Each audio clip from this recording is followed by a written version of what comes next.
Hey everybody, RetroPie Guy here. Today I'm going to do a brief review of the 8BitDo N30 Pro 2 Bluetooth Gamepad Controller. This controller is really phenomenal. I happened to come across it and I just like the way that it looked. I also did a review and setup guide for the regular N30 Gamepad Controller by 8BitDo, which looked just like this except for it was squared off and didn't have the dual analog sticks. This one also has the two trigger buttons here as well. So this one kind of falls in line with this controller, which I've been using, which is the 8BitDo SF30 Pro Gamepad Controller. This one's since been discontinued. However, there's a bunch of different models and designs that 8BitDo makes that pretty much are right in line with this particular controller. I've been using this one now for probably about 2 years. I really enjoy it, but as you can see here, they have pretty much the same amount of features on them in terms of buttons.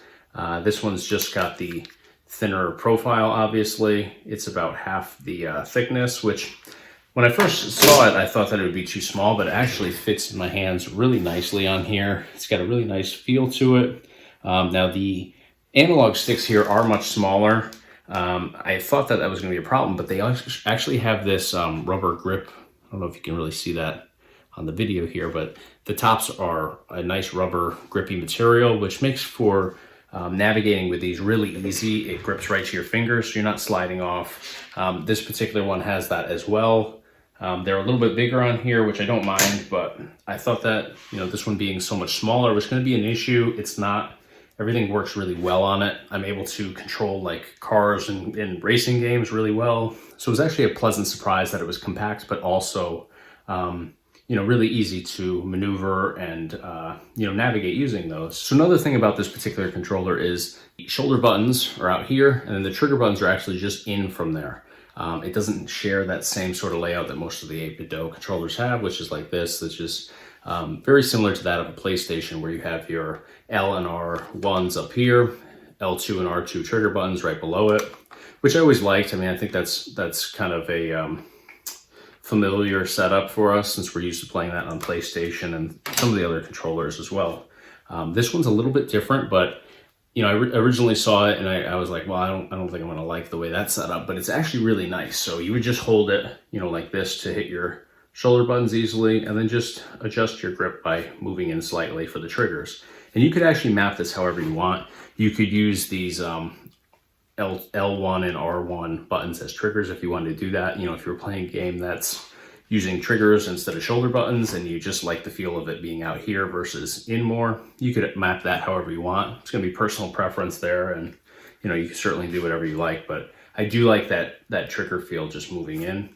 It is a smaller controller, though. It doesn't fill up your hands. I don't have massive hands here, but you can see that it is a little bit small, I guess. So it's going to be personal preference whether you like that large or, controller that kind of fills your hands a little bit bigger, kind of like that of a Xbox controller versus this one, which is, again, very thin and compact. But, I do like it, especially for retro video games. The retro controllers usually were quite a bit smaller than what we have nowadays. So I think it falls right in line with the, retro look and feel for retro video games. So I really enjoy that. Everything works really well on here. It's your typical 8BitDo controller. They're really made well. All the buttons function well. There's no lags, delays, anything like that. I haven't used this for years like I have this particular controller, which I never experienced any issues with over the years. I don't anticipate ever experiencing issues with this one either. So I really don't have enough nice things to say about this from 8BitDo. I try to be kind of picky and nitpick these a little bit in reviews. I really just don't have anything negative to say about this. It's just an awesome controller from start to finish. Let me see what else it's compatible with. Switch, Windows, Android, Mac OS, Steam. So pretty much everything. Comes with a charging cable, battery life on here, super long, lasts a really long time. So the firmware came up to date, so I didn't have to even update the firmware on this. But depending on, if you waited, a year or two buying on Amazon, then, you might have to go in and update the firmware. It's a 2-minute process, if that, just going off of their website. So that's easy too.